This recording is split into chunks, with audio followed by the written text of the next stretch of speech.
କହିବା ଅଜ୍ଞାନ ରହିବେ କାହିଁ ଅଜ୍ଞାନ ରହିବେ କାହିଁ। ସମ୍ମାନରେ ଉପସ୍ଥିତ ସମସ୍ତ ଗୁରୁଜନ ମଣ୍ଡଳୀଙ୍କୁ ମୋର ପ୍ରଣାମ।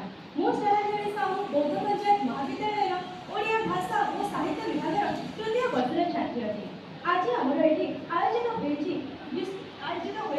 ସ୍ୱାକବି ଗଙ୍ଗାଧର ମେହେରଙ୍କ ଜନ୍ମ ଜୟନ୍ତୀ। ସ୍ୱାକବି ଗଙ୍ଗାଧର ମେହେରଙ୍କୁ କିଏ ବା ନ ଜାଣେ। ସେ ହେଉଛନ୍ତି ଏଭଳି ଜଣେ କବି ଯେ ଓଡ଼ିଆ ସାହିତ୍ୟର ଏକ କର୍ଣ୍ଣଧାର ବୋଲି କୁହାଯାଇଥାଏ। ସେ ବରଗଡ଼ ଜିଲ୍ଲାର ବଡ଼ପାଲିଠାରେ ଜନ୍ମଗ୍ରହଣ କରିଥିଲେ। ସେ ଆମ ଓଡ଼ିଆ ସାହିତ୍ୟକୁ କିଭଳି ଭାବରେ ସମୃଦ୍ଧ କରାଯାଇପାରିବ, କିଭଳି ଭାବରେ ଉନ୍ନତି କରାଯାଇପାରିବ ସେଥିପ୍ରତି ବିଶେଷ ଗୁରୁତ୍ୱ ଦେଇଥିଲେ। ଆମେ ସମସ୍ତେ ଜାଣୁ ଯେ କିଛି ବର୍ଷ ପୂର୍ବରୁ ଆମ ଓଡ଼ିଆ ଭାଷାକୁ ବଙ୍ଗଳାର ଏକ ଅଂଶ ବୋଲି କୁହାଯାଉଥିଲା। ଓଡ଼ିଆ ଭାଷାକୁ ଏକ ସ୍ୱତନ୍ତ୍ର ଭାଷାର ମାନ୍ୟତା ମିଳିନଥିଲା, କିନ୍ତୁ ଆମର ଓଡ଼ିଆ ଭାଷାର ସ୍ୱତନ୍ତ୍ର ମାନ୍ୟତା ଅଛି। ଏହାକୁ ଦର୍ଶାଇବା ପାଇଁ ଆମର ଓଡ଼ିଆ କବିଗଣ ତାଙ୍କର କାବ୍ୟ କବିତା ଉପନ୍ୟାସ ମାଧ୍ୟମରେ ଆମର ଓଡ଼ିଆ ଭାଷାକୁ ଉତ୍କୃଷ୍ଟ କରିଛନ୍ତି। ସେହି କବିମାନଙ୍କ ମଧ୍ୟରେ ଜଣେ କର୍ଣ୍ଣଧାର ହେଉଛନ୍ତି ଆମର ସ୍ୱଭାବକବି ଗଙ୍ଗାଧର ମେହେର। ସେ କହୁଥିଲେ, ଯଦି ନିଜ ମାତୃଭାଷାକୁ ଉଚ୍ଚ କରିବାର ଅଛି ତେବେ ତାହେଲେ ମାତୃଭାଷାରେ କହିବା ଆରମ୍ଭ କର। ଯଦି ନିଜ ମାତୃଭାଷାକୁ ଉଚ୍ଚ କରିବାର ଅଛି ତେବେ ତାହେଲେ ମାତୃଭାଷାରେ ଲେଖିବା ଆରମ୍ଭ କର। ମାତୃଭାଷାକୁ ଯଦି ଉଚ୍ଚ କରିବାର ଅଛି ତେବେ ତାହେଲେ ପରସ୍ପର ମଧ୍ୟରେ ମାତୃଭାଷାରେ ହିଁ କଥା କହିବା ଆରମ୍ଭ କର। ଯଦି ଆମେ ଆମ ମାଆକୁ ଭଲ ନ ପାଇବା, ଯଦି ଆମେ ବିଦେଶୀ ଭାଷାକୁ ଅତି ମାତ୍ରାରେ ଆପଣେଇବା, ତେବେ ତାହେଲେ ଆମ ମାତୃଭାଷାକୁ କିଏ ଭଲ ପାଇବ? ଆମ ମାତୃଭାଷା ଆମ ପାଇଁ ଅଛି, ତେଣୁ ଆମ ମାତୃଭାଷାର ସୁରକ୍ଷା କରିବା ଆମରି କର୍ତ୍ତବ୍ୟ।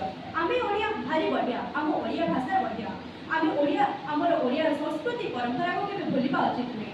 ସେ ଏଇଭଳି ଚଳେଇ ଦେଇଛନ୍ତି। ସେ ବିଶେଷ ଶିକ୍ଷା ଅଧିକାର କରିନଥିଲେ, କାହିଁକିନା ସେ ଜଣେ ଗରିବ ପରିବାର ଥିଲେ। ସେ ତାଙ୍କର ଶିକ୍ଷାଗତ ଯୋଗ୍ୟତା ହେଉଛି ପଞ୍ଚମ, କିନ୍ତୁ ସେ ଏଭଳି ଜଣେ ଶିକ୍ଷିତ ବ୍ୟକ୍ତି ଥିଲେ ଯାହାଙ୍କ ପାଇଁ ଆଜି ଆମେ ତାଙ୍କର ଏତେ ବର୍ଷ ପରେ ମଧ୍ୟ ଆମେ ତାଙ୍କୁ ମନେ ରଖିଛେ।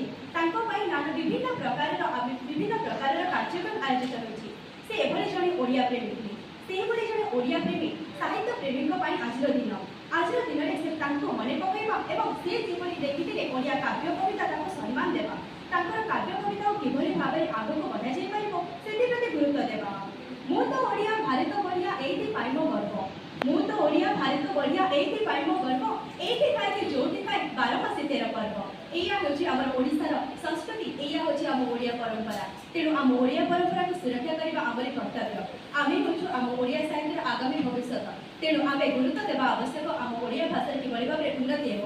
ଆମେ ମଧ୍ୟ ଭବିଷ୍ୟତରେ କିଭଳି ଭାବରେ ଜଣେ ଓଡ଼ିଆ ପ୍ରଶଂସକ ହେବା, ଓଡ଼ିଆ ଭାବରେ କିଭଳି ଗର୍ବ କରିବା, ସେହିଭଳି ଓଡ଼ିଆ ଉପରେ ଗୁରୁତ୍ୱ ଦେବା ଆବଶ୍ୟକ। ଏତିକି କହି ମୋର ବକ୍ତବ୍ୟ ଶେଷ କରୁଛି। ଜୟ ହିନ୍ଦ, ଧନ୍ୟବାଦ।